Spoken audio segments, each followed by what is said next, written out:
আমার প্রিয় ছাত্রছাত্রীরা, আমাদের প্রত্যেকের ভূতের ভয় থাকুক বা না থাকুক, ভূতে কিন্তু আমরা অনেকেই ভয় পাই।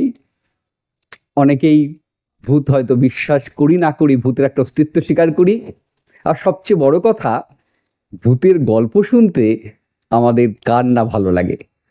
আজ আমরা আলোচনা করব লীলা মজুমদারের সব ভুতুড়ে গল্পের প্রথম গল্প পেনেটিতে। সঙ্গে থাকো।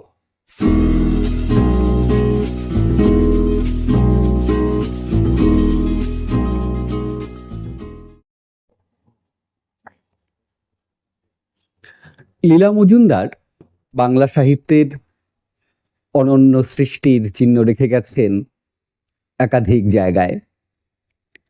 তার গল্পগুলির বৈশিষ্ট্যই হলো যে খুব প্রাণবন্ত এবং জীবন্ত।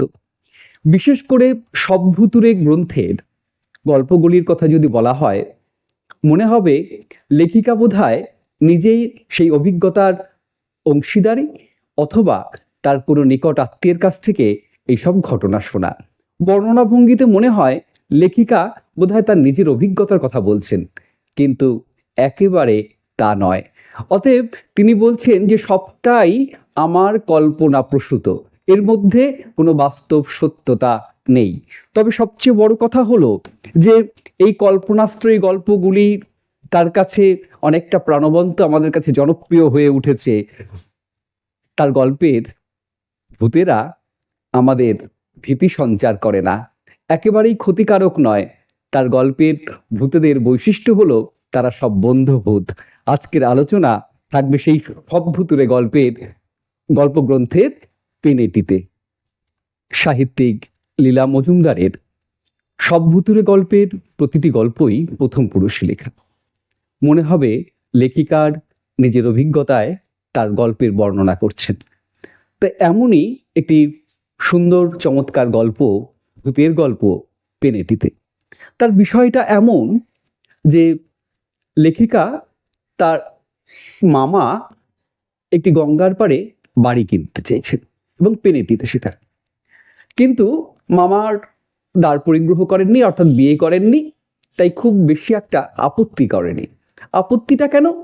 যে গঙ্গার পাড়ে যে এই যে বাড়িটা, এটা ভুতুড়ে বাড়ি নামে সমাজে চারিদিকে প্রচারিত ছিল, তাই কেউ বাড়িটা কিনতে রাজি হতো না।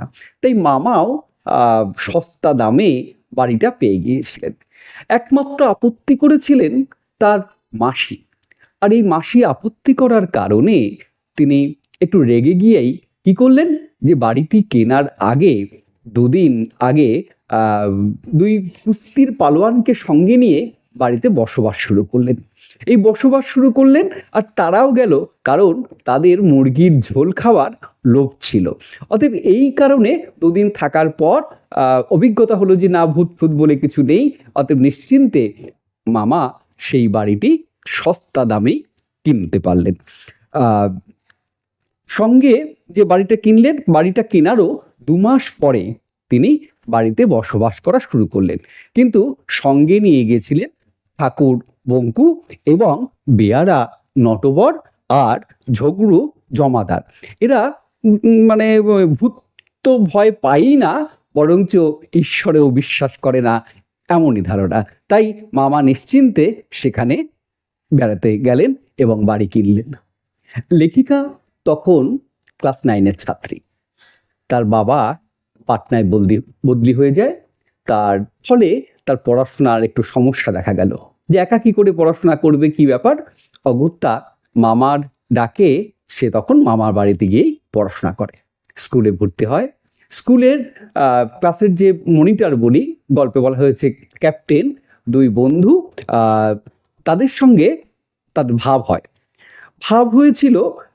কিন্তু পুজোর ছুটি পড়ার সঙ্গে সঙ্গে তাদের আচরণ যেমন কেমন একটু পাল্টে গেল এবং ভালো ব্যবহারও করতো না। তাই সে খুব একাকিত্বে ভুগত, তার মন খারাপ ছিল, কারণ স্কুলের বন্ধুদের সঙ্গে খারাপ ব্যবহার, আর এদিকে বাড়িতে এসে এই বিশাল বাড়ি, বড় বড় ঘর, তাতে লোক নেই থাকার মতো। যে একটা দুটো শোবার ঘর ছিল, তাতে কিছু আসবাব, বাদ বাকি সব ঘরগুলি ফাঁকা, কথা বলার মতো কেউ নেই। নিচের যখন ওই বঙ্কুর লুচির আলুর দম খেয়ে আবার যখন উপরে উঠে আসে, তখন আবার সে একা। কখনো কখনো বারান্দায় দাঁড়িয়ে থাকে লেখিকা। আর একদিন এমন সময় শিবু নামে একটা বৃদ্ধ মানে বুড়ো লোক তখন আর তার দুই ভাইপোকে সঙ্গে নিয়ে, যাদের নাম সিজি এবং গুজি, এদেরকে সঙ্গে নিয়ে তার সঙ্গে কথা বলে। এবং এমনও অনেক দিন হয়েছে যে তারা ওই জলের পাইপ বেয়ে উঠে বারান্দায় এসে লেখিকার সঙ্গে গল্প করে গেছে। তা এখন পুজোর ছুটির পরে যখন স্কুল খুললো, তখন লেখিকার তো মন খুব খারাপ হয়ে গেল। কারণ ওই যারা ওই যোগু, ভুটে, এই যে বন্ধু ছিল, এরা তো খারাপ ব্যবহার করতে শুরুই করলো। এমনকি তাদের উৎপাতে, তাদের জ্বালায় স্কুলে যাওয়াটাই প্রায় অসহ্য হয়ে উঠলো। আর এদের সঙ্গে সাকরেত হিসেবে নতুন একজন জুটলো, নেলো। এর ফলে কি হলো, তার খুবই অবস্থা খারাপ, মন খারাপ। তাই একদিন ওই যখন গল্প করতে আসতো শিবু, সিজি আর গুজি, তাদের সঙ্গে তার এই সমস্যার কথা বলে ফেললো। শিবু বলল, ঠিক আছে, একদিন ওদের ডেকে এনে আচ্ছা মতো পিটুনি দেওয়া যাবে। কিন্তু লেখিকা তাতে রাজি হননি। কারণ তাদের যদি এরকম মারধর করা হয়, হয়তো স্কুলে থাকাটাই তার কাছে খুব সমস্যার বিষয় হয়ে উঠবে। তাই অন্য একটা পন্থা নিলেন যে না, তাদেরকে ভূতের ভয় দেখাতে হবে। শিবরা রাজি হলো যে এই পরিকল্পনা করে ওদের হাতে 3টে সাদা চাদর দিয়ে দেওয়া হলো। এবং স্কুলে গিয়ে বন্ধুদেরকে বললেন, আমি মেয়েদের সঙ্গে কথা বলি না।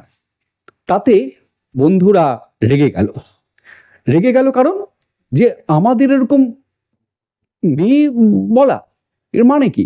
তখন লেখিকা বলছেন যে যারা ভূতে ভয় পায়, কাপুরুষ, তাদের সঙ্গে মেয়েদের তফাৎটাই বা কি?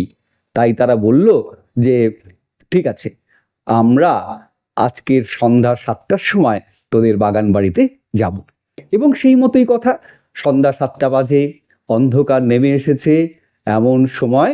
আর লেখিকাও কি করেছেন, খাওয়া দাওয়া সেরে বাগানে ঘুরতে বেরিয়েছেন। ওদের কথা মতো বন্ধু 3জন এসেছে, যোগু, ভুটে আর নেলো, এরা এসেছে। এবং বাগান ঘুরতে ঘুরতে পরে লেখিকা তাদেরকে গঙ্গার দিকে যাওয়ার যে সরু রাস্তাটা, সেই দিকে নিয়ে যায়। নিয়ে যেতেই ভুতুরে পরিবেশ, গা ছমছম করে ওঠে। আর দূর থেকে দেখতে পায় 3টে সাদা ভূত, যারা হাত দিয়ে তাদেরকে ডাকছে। প্রথমটা ওই যোগু বলে যে আমার সঙ্গে আর চালাকি পাস না, মানে চালাকি করার জায়গা পাস না। তাই ও বলল অবহেলা করেই যে ওদের ভূতের মজা দেখাচ্ছি দাঁড়া। ওই মজা দেখানোর জন্য গিয়ে তাদের যে স্পর্শ করলো, আর ঝুরঝুর ঝুরঝুর করে তারা ঝরে পড়লো, আকাশে কর্পূরের মতো উবে গেল। এই ভয়ে লেখিকার যেমন গা চমচম করে উঠেছে, আর ওই যে যোগু, ভুটে, নেলো, এরা মূর্ছা গেল। সবাই ডাকলো, ওই শিবুদা বারবার করে ডাকার চেষ্টা করলো, কিন্তু কেউ উত্তর দিল না। কিন্তু এই চিৎকার চেঁচামেচি শুনে শিবু, সিজি, গুজিকে কেউ ডেকে আর পাবে কি করে? কেন, ওরা তো আসলে মানুষ নয়। তাই উল্টোটা হলো যে বাড়ির যারা রান্নার ঠাকুর, ঝাড়ুদার ছিল, তারা সবাই চলে আসলো, নটবর, ঝগড়ু এবং বঙ্কু। এবং পাড়ার লোক তাড়াতাড়ি করে মামাকে ডাকিয়ে আনলো। মামা তো প্রথমে খুব বকুনি দিল তাকে, এবং বারবার করে ওদেরকে খোঁজার চেষ্টা করলো যে সত্যি সত্যি ওই শিবু, সিজি, গুজি ওরা কোথায়। ওদেরকে কি করে খুঁজে পাবে? কারণ পাড়ার কেউ ওদের কখনো দেখেনি। তাই লেখিকার ডাকেও তারা আর সাড়া দেয়নি। অনেক ওদের চেষ্টায় নটবর, ঝগড়ু, বঙ্কু ওরা কি করে, ওই বন্ধুদের চোখে মুখে জল দেয়, এমনকি 1 বালতি জল লেখিকার গায়েও ঢেলে দেয়। অবশেষে এইভাবে ভূতের বিশ্বাস না থাকা সত্ত্বেও ভূতের গল্প হয়ে উঠল, গায়ে চমক দিল ভুতুরে গল্প।